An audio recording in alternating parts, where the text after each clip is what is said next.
Have you ever caught yourself doing something you promised you'd never do again? You open their profile. You stare at an old photo. Maybe you even reread a conversation you've already memorized. Not because it makes you feel better, because somehow it hurts in a way that feels impossible to stop. Here's the strange part. If someone asked you whether this person treated you well, you'd probably laugh. They lied, ignored your messages, made you question your own worth. They made you cry more times than they made you smile. So why? Out of all the people you've met, does your mind keep choosing the one who broke it? It sounds irrational, almost embarrassing. But what if your brain isn't broken? What if it's doing exactly what it was designed to do? Imagine this. It's almost midnight. Your room is quiet. Your phone is lying face down on the bed. You know you should be sleeping. Instead, you're fighting the urge to check whether they've posted something new. You tell yourself, I'm just curious.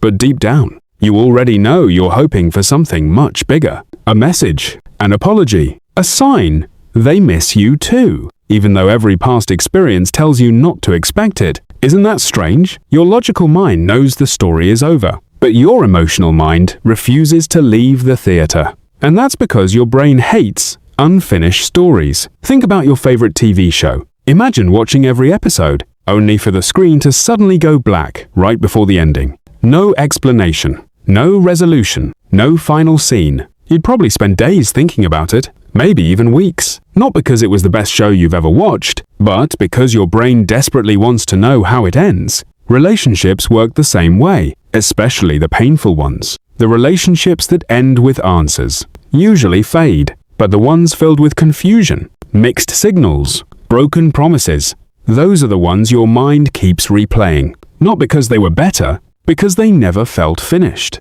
Every unanswered question becomes another loop. Why did they change? Did they ever love me? Was it my fault? Could I have fixed it? Your brain keeps asking the same questions because it believes the answers will finally bring peace. But here's what most people never realize. Sometimes, the search for answers becomes more addictive than the answers themselves. Think about how many times you've replayed the relationship in your head. You examine every conversation, every argument, every text. Like a detective trying to solve a mystery, you believe that if you just think about it one more time, everything will suddenly make sense. But it never does, because your brain isn't solving the past. It's feeding an emotional habit. And habits are incredibly difficult to break, especially when they're attached to hope. Hope is powerful. In fact, hope can keep people waiting far longer than love ever could. Because love depends on reality. Hope depends on imagination. And imagination has no limits. Maybe they'll change.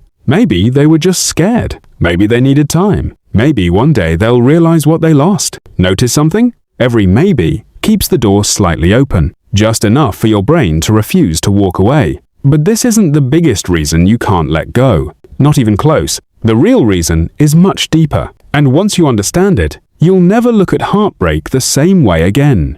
Here's what's fascinating. If you've ever wondered, why can't I just move on? The answer has very little to do with love, and almost everything to do with uncertainty. Imagine two people. The first leaves your life, looks you in the eye, explains exactly why, answers every difficult question, and says goodbye. Painful? Absolutely, but clear.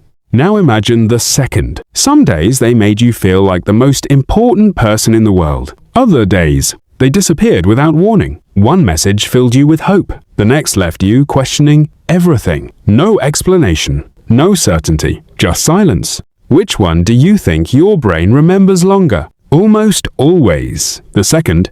Because certainty allows the brain to close the file, uncertainty keeps it open. It's like your mind has dozens of browser tabs running in the background, each one asking the same question. What if?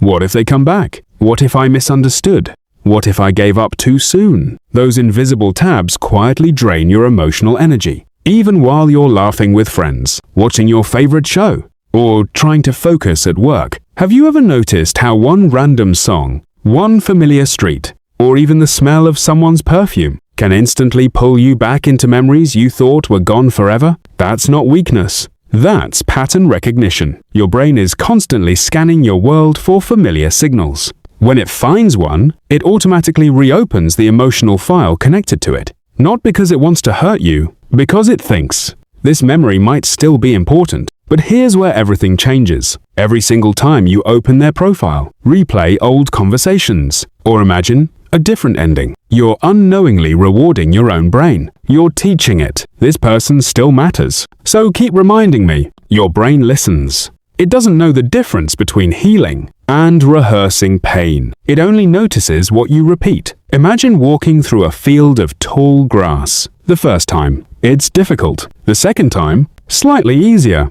After walking the same path 100 times, a clear trail appears. Your thoughts work exactly the same way. Every memory you replay makes that mental pathway stronger. Soon, your brain begins choosing that road automatically, not because it's healthy, because it's familiar. And the human brain loves familiarity, even when familiarity hurts. That's why toxic relationships often become harder to forget than healthy ones. Healthy love feels peaceful. Toxic love feels unpredictable. And unpredictability is incredibly addictive. Psychologists call this intermittent reinforcement. It's the same psychological principle that keeps gamblers pulling slot machine levers. Not every pull gives a reward, but every once in a while, something exciting happens. And that tiny possibility keeps people playing far longer than logic ever would. Relationships can work the same way. One day they ignore you. The next day they shower you with attention. One week they disappear. The next, they act like nothing happened. Your brain never knows what comes next. And that's exactly what makes it so difficult to leave. Because uncertainty creates anticipation. And anticipation releases dopamine. Not after the reward. Before it, your brain starts craving the possibility, more than the outcome itself. And without realizing it, you stop chasing the person. You start chasing the feeling that maybe the next moment will finally be different. But here's the part almost nobody talks about. The person who hurt you may no longer be controlling your emotions. Your memories are. That's an uncomfortable thought, because it means the battle isn't happening between you and them. It's happening between you and your own brain. Think about it. If they disappeared from the planet tomorrow, would every painful memory disappear with them? Probably not, because the real loop was never outside. It was inside. Your brain has been playing the same emotional movie over and over. Each replay feels like you're searching for an answer, but something much stranger is happening. Every replay is quietly rewriting the memory itself. The longer you stay away from reality, the more imagination fills the empty spaces. The arguments become smaller. The good moments become brighter. The silence becomes mysterious instead of painful. Eventually, you stop missing who they really were. You start missing the version your mind created, a version that never truly existed. That's why going back rarely feels the way you imagined. Reality has a habit of destroying fantasies, and fantasies always win, until reality shows up. Here's another question. Why do some people leave a relationship and recover within months, while others spend years feeling emotionally trapped? It's not because they loved more. It's because they attached differently. Some people become attached to the person. Others become attached to the story, the future they imagined, the family they pictured, the life they secretly built inside their head. When the relationship ends, they're not only grieving a person, they're grieving an entire future that never got the chance to exist. And your brain doesn't easily separate imagination from reality. To your emotions, that imagined future felt real, which means losing it feels real too. That's why heartbreak can feel like losing two people at once. The person you knew and the person you hoped they would become. But here's the twist. The longer you wait for someone to become the version you imagined, the longer you postpone becoming the person you're meant to become. Read that again. Every day spent waiting is a day your own life stays on pause.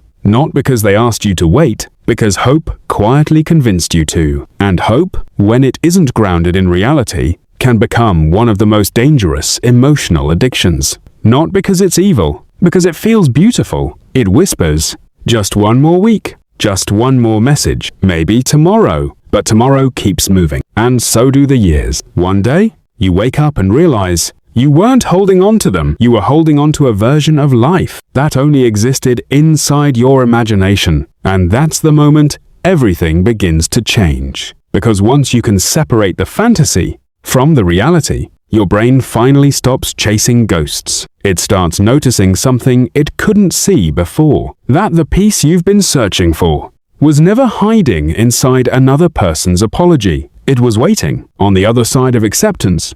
Because acceptance doesn't mean you suddenly stop caring. It doesn't erase the memories. It doesn't make the pain disappear overnight. Acceptance is something much quieter. It's the moment you stop arguing with reality. Think about how much energy you've spent wishing the past had happened differently. What if they had called? What if they had stayed? What if they had chosen you? Those questions feel productive, but they're not. They're emotional time machines. And time machines only travel in one direction, backward. Meanwhile, your real life is still happening. Right now, the person you're becoming, the opportunities you're missing, the people you haven't met yet, all of it is waiting, while your mind keeps visiting a place that no longer exists. Here's something most people never hear. Healing isn't forgetting, it's remembering, without reliving. One day, you'll remember their name. Without feeling your stomach drop, you'll hear a song that once broke you, and instead of falling apart, you'll simply smile. Not because the memory disappeared, because it lost its power. That's what healing actually looks like. Not the absence of memory, the absence of control. And here's the strange irony. The moment you stop needing them to come back is often the moment your mind finally becomes free. Not because they changed, because you did. You stopped measuring your worth by someone else's ability to see it. You stopped confusing attention with love. You stopped believing that being chosen was the same thing as being valued. Those are not the same thing. Someone can choose you and still treat you poorly. Someone can leave you and your value remains exactly the same. Your worth was never hiding inside their opinion. It only felt that way because heartbreak has a way of shrinking your perspective. When you're standing inside the storm, it feels like the entire world is raining. But storms never last forever. Eventually, the clouds move, the sky opens, and one morning, without even realizing when it happened, you wake up, and they're no longer the first thought in your mind. Not because you forced yourself to forget, because your brain finally learned that survival no longer depends on them. That's what it's been trying to do all along. Protect you, even if it chose the wrong strategy. So if you're still missing someone who hurt you, don't ask yourself, what's wrong with me? Ask a different question. What is my brain still trying to protect me from? Because that question changes everything. It replaces shame with understanding. It replaces self-blame with curiosity. And curiosity is where healing begins. The truth is, you were never weak for missing them. You were human. Your brain wasn't betraying you. It was following patterns that once helped humans survive. But survival isn't the same thing as living. Living begins the moment you stop chasing closed doors and start noticing the ones that have been open beside you all along. Maybe the person you miss was never meant to stay.